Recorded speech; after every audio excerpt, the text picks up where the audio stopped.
Oh, thanks everyone. It's a bit cooler without that helmet on. But, yeah, I'm here from Natural Resources Eyre Peninsula and talking about one of our citizen science projects that we've got running over there. Greg's just been through one of our other projects which goes into a lot of detail. It's a very sort of higher level, I guess, citizen science project that involves a lot of community training, answering very specific questions. But we've also got a few other projects on the go, like this Goannas project, which answer very basic level, simple, single questions generally, with a higher level of community engagement. And this one here today, I'm going to focus a little bit on how we actually did it, rather than the outcomes from the project. So it gives you an example of a project that was really done on the cheap. We didn't really have much of a budget, but you can get some really good community engagement out of it. So this project looked at Rosenberg's goanna, which sort of looks like me, but a bit smaller.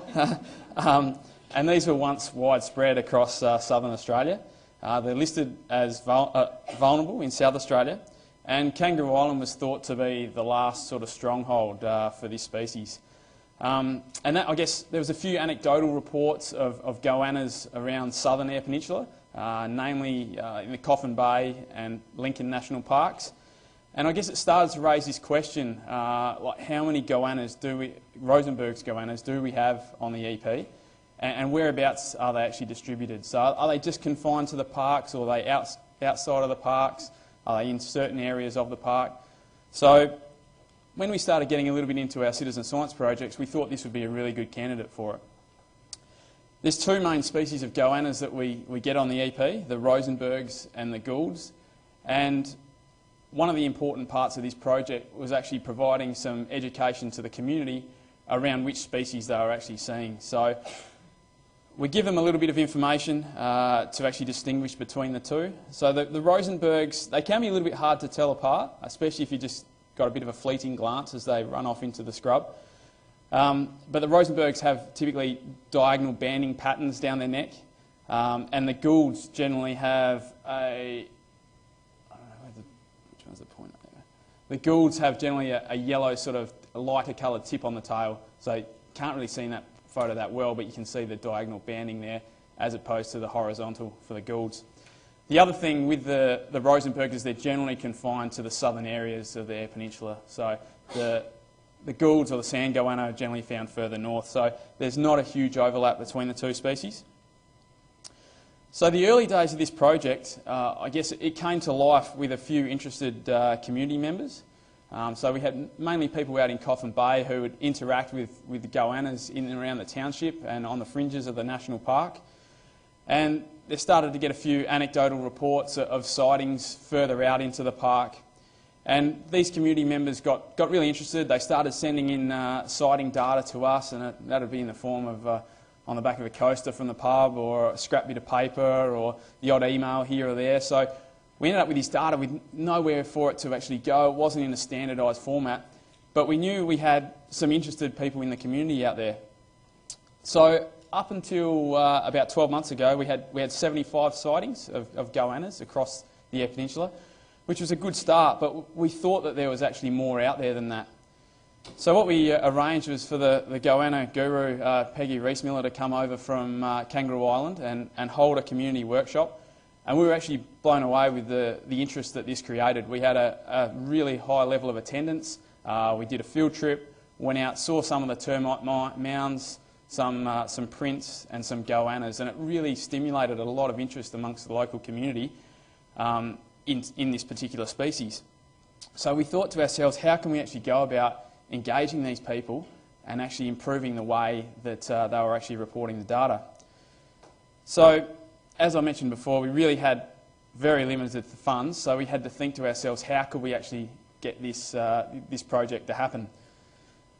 So we developed a website, epgoannas.com.au, and essentially that's just an online data entry portal. It's hosted through a company called Lime Query, so it's sort of like a Survey Monkey style of thing. You pay per response that you get back. It's like 5 cents per response. But the big advantage with this particular tool was that you had that interactive Google map, so you weren't relying on people having GPSs out there. They could actually drop a pin on the map, which we found was a a really big advantage for a lot of the people. And so we typically ask in this survey questions around which species it was, whether it was the Rosenbergs or the sand, the sand or the Goulds. Drop a pin on the map for where you found it, a size, because we'd like to know whether the population is actually breeding, and we've actually got different age classes throughout the population. And then there's also the ability to upload photos. So we thought it would be a great idea if we could get these photos, because that would then enable us to verify whether these were in fact the Rosenberg's goannas that we were hoping for. Then we thought we'd add a few demographic questions in there as well around where these people were from. That was a bit of an afterthought. It was something that we weren't that interested in at the time, but it's actually given us some really useful information in how we actually promote this project. So once we got this website up and running, we started getting a few entries coming in from the interested community members, which was great. But then we thought, hang on a second, we've actually got a really great opportunity here with the 2 national parks and a lot of tourists that go into those parks. Maybe we could get them involved as well. So we thought, okay, well, let's put some banners at the entrance to the park, just a couple of real cheap banners there that actually identify the project. So then when we've got tourists coming in, they can actually participate in it as well. So that was a really good step for us. It's gone from just taking that small community to actually people that are visitors to the park and getting them involved in a citizen science project. Then we had a little bit of feedback from people saying, well, hang on, I've got poor internet access out in the park, or I don't have a smartphone or a tablet. Is there any ways that we can actually contribute to your project? So that was a point that we didn't really consider at the time. So then we printed up a few forms, put them at the entrance to the park here where they pay, and we found that actually probably about a 50-50 split now in terms of the data that we get entered directly online and the data that's filled out in these forms. And they just come back and drop the forms back into the pay box here as well, and that's just collected when the money's collected. So then we started thinking about how we can promote this even further, and we got on board social media, really started spruiking it throughout the region. Local tour operators, we put up posters around the community, started doing school visits to the local primary schools, getting the kids involved. And what that did, it came up with some really interesting historical data that we didn't know at the time. So, you know, stories of Rosenberg's goannas being found in areas 20, 30 years ago that they're not found in now. And then there was a heap of other ideas that we sort of threw up there. One, this silly goanna suit that I'm wearing today. Biscuits, so we had someone make a heap of goanna-shaped biscuits, various different artwork, colouring in competitions for the kids, just really fun, engaging ways to get the community involved. And what we've achieved to date, so this project's been running for about 12 months. We've got there's nearly 600 sightings that we've had across the Eyre Peninsula, and with this there's been about 250 or so photos attached to them. So that's given us a really good record, and something that we can actually go back and vet some of our records as well to ensure that the goannas that we're seeing are actually Rosenbergs. And this is an example of the map. So when they submit their data online, they then get a confirmation email that goes back to them with a map generated as well. So I think Philip mentioned earlier about providing that feedback back to the participants. And we found this is probably the #1 step that's really helped the success of this project. People are really interested to find out that what they've collected is actually going somewhere. So they can see, yep, I was the one that put that dot on the map just there or wherever. So that's been a really, really important learning step. So looking at who participated, this was going back to the questions that we asked earlier. It was really interesting to see. We thought that it would be local community that we'd be focusing this project on. But in fact, only about a third of the people contributing are from the Eyre Peninsula. The rest interstate, other parts of South Australia, and quite a large contingent from overseas as well. So people that are actually going to the park, travelling around, see this as a great opportunity to get involved with a local project. And the other thing, we thought we'd see a lot of sightings on the weekends, but it seems like fairly well spread out throughout the week, which gives us that indication that a lot of these people that are coming through are actually people that are travelling around Australia on trips. One thing we've learnt that we've got more goannas than we first thought, which is great, and we start throwing up questions as to why this may be. We've had a couple of very successful fox baiting programs run in both national parks. So with this, we're hoping that that's contributing to an increase in goanna numbers throughout both parks. We've shown that we can be innovative for very little dollars. We get a great project with a high level of community engagement, and you really can do citizen science on a budget. We've also found out that the community and visitors to our community really do want to help out and get involved in these sort of projects, and it opens the door for nature-based tourism opportunities throughout the state. So where to next? Our data, we're just about to load that into BDBSA, which is going to give us some great data in there. There's really few sightings in there at the moment for southern Eyre Peninsula. But what we'd actually like to do is take this to the next step. We see this as the initial phase of a project, and we'd really love to get a PhD student involved, looking at issues around population estimates, population density, doing some tracking work, that sort of thing. So if anyone is interested or knows anyone that's interested, please come and see myself or Greg. We'd love to hear from you. And this has actually also stemmed a few other project ideas around the place.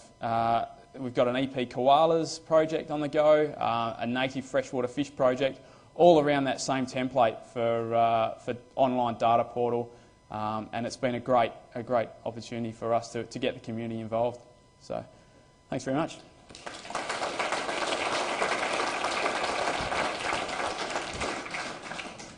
Thanks, Ben. Do we have any questions? Helen? Hi, Ben. Just with this project and also the third project over there, they're both going really well. How are you finding the quality of data coming in? Are you getting many records you need to reject, or and the resources that it's taking to look at that? I guess with the bird project, because of the level of training that's gone into it, we're fairly confident that the data that's coming in is really valid. There's been a few sightings that we've had to actually check, mainly to do with the spatial side of it, so whether they're actually putting coordinates out in the water, or whether they are where we think they are. Same applies to the goannas project, but I guess our next stage now is to really go through, before it goes to BDBSA, go through all of the data to make sure that these records aren't duplicates, or the fact that they are in the right location where they're likely to be. So, but overall, it's been pretty good quality so far. And that's manageable, that bit? Yeah, it's not a big deal. I mean, we sort of keep on top of this every few days, just keep rolling through the records. So, yes? Hi there, I really love the project. I'm just wondering, how do you know you're not getting the same goannas all the time if the people going into the parks are going on the same roads and the same track? Absolutely, it's a really good point, and I guess that's what makes this project sort of, successful, and perhaps some of the issues around it might be a little bit questionable in terms of population numbers, because you've got people that are travelling throughout the park in a car and they're seeing goannas on the road. So, we really need to start looking further into whether these goannas are repeat sightings or whether they are unique. So, I guess that's where, at this stage, the project is nothing to do with, it's not forming any basis for population estimates. It's purely just an engagement project that gives us an idea of the spread of the population throughout southern EP. So we're actually really keen to actually extend the project further to start looking into questions around population size. One quick question up the back there.